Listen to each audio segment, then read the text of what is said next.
The story continues with Cain doing a dungeon exploration when he comes across a high-level looking dragon the creature attacks, but he dodges and swiftly ends the fight with a downward blow. He falls along with the dragon and pokes it with his blade to make sure that it has been defeated the noble. Can't believe that he defeated it so easily as it seemed like a tough one. From its appearance, he sheathes his blade in his item box. Before checking his stats, he opens it and begins to panic that he leveled up too much. His magic is over 80 million points. He has also been given the aliases Enemy of All Monsters and Dragon Killer as a result of his hunt. 2 years pass after this event, making Cain 10 years old. As per the country's customs, he must head to the royal capital to make his debut. This is a mandatory event that all noble sons must go through.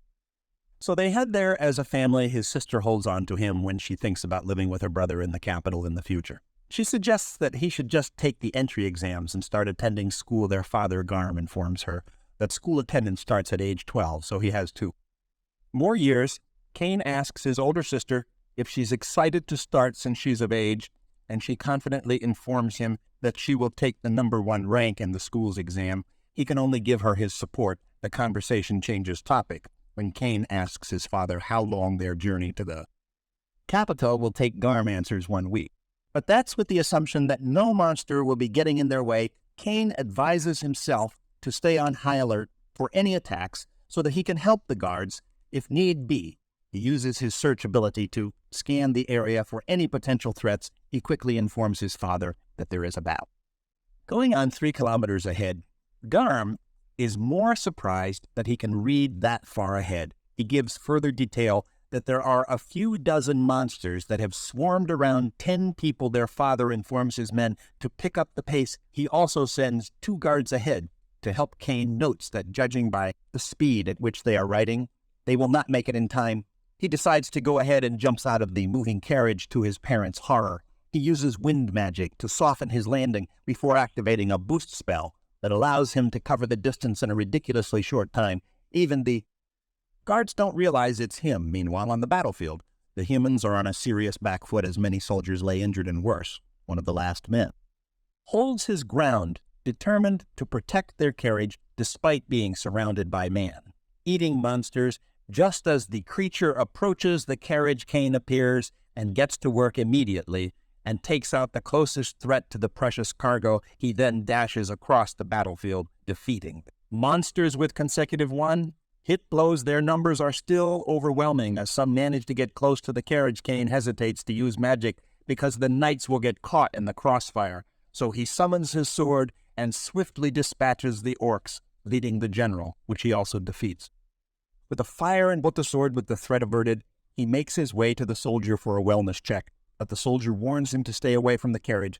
Cain realizes that he failed to introduce himself, and does so. They ease up a little when they hear that he's the son of Margrave Garm. This is further confirmed when the dispatch riders finally arrive and are surprised to see that Cain has sent all the beasts to Valhalla. The guard collapses due to his injuries.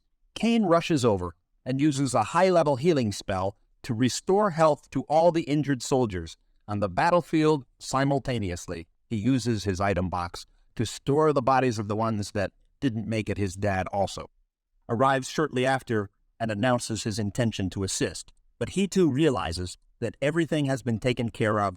As he asks them to fill him in on the situation, his attention is taken when he notices the crest on the carriage. As the door opens, he gasps and shows respect, as does his son Gar. Reveals that the young ladies standing before them are Princess Celestia and Miss Silk, who is the daughter of the Duke. He expresses his relief that the girls are safe. They recognize him and thank him for coming. Garm notices that the girls are shy to talk to Cain without a formal introduction, so he prompts his son to state his name. Celestia collapses from all the stress, so Cain offers to calm their mind using magic. Looks like this. Lil Mofo, as an answer to just about everything, he casts a relaxing spell that removes all the burdens from the girls' hearts, making them feel lighter. Now that they feel better, they express their interest in Cain as they introduce themselves and thank him for the save. They inform him that they saw his excellent performance from the carriage window. The lad already gets overwhelmed when the 2 ladies begin to fight over him. They ask him what brings him all the way out in the middle of nowhere. He tells them that he's on his way to the royal capital for his debut. They reveal that they too are on their way to theirs. They plead with him to travel with them as they drag him into their carriage. He calls for his father, who just watches on, confused. The carriages begin to move together as Cain sits in between the girls to make them feel safer. He notes that it's a bit cramped as they sit close to him, so he tries to move to a different seat, but they don't allow him. The girls continue to fight for his attention as they now want him to address them by their first names. He is hesitant initially and even struggles to say, given their status in society, but with some coaching, they get him to do their bidding. Their interaction is interrupted by one of the Margrave guards, who tells them that they are approaching the town of Renoma, so they should prepare to disembark. Cain thinks it's a disaster when he finds out that the guards saw the interaction. After a short while, they arrive at their lodgings, and Cain excuses himself, hoping to see them again. The next morning, the girls wanted to spend the night with them. They say that they are still shaken by the ordeal and want him around for extra security. Graham overhears and pleads with them to reconsider, since it's a bit inappropriate for them to share a room. The girls repeat that they are extremely traumatized and are worried that the monster might attack again during the night.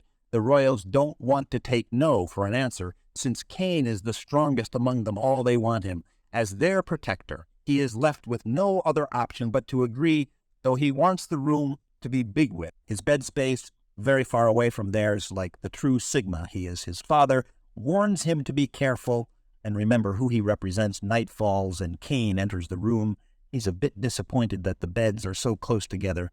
The girls make him take the middle bed and move them closer, essentially making one giant one. They claim that they are scared so that they can get closer to him, and it works. It has been several days since that first night, and Cain hasn't had a wink of sleep because he has been too nervous to relax. It shows on his face as he has giant bags under his eyes. After a few days, they finally arrive at the royal capital. He gets excited seeing the royal palace, and when they exit the carriage, they are greeted by Vice Captain Gazard, who expresses his deepest gratitude to Cain for saving the girls and some of his men. He has already been informed of his feats and is impressed. Cain uses this as an opportunity to remove the one that didn't make it from the item box so that their families can mourn properly. The vice captain thanks him on behalf of all the families. Cain just wants everyone to know the bravery that they displayed in the face of 50 orcs.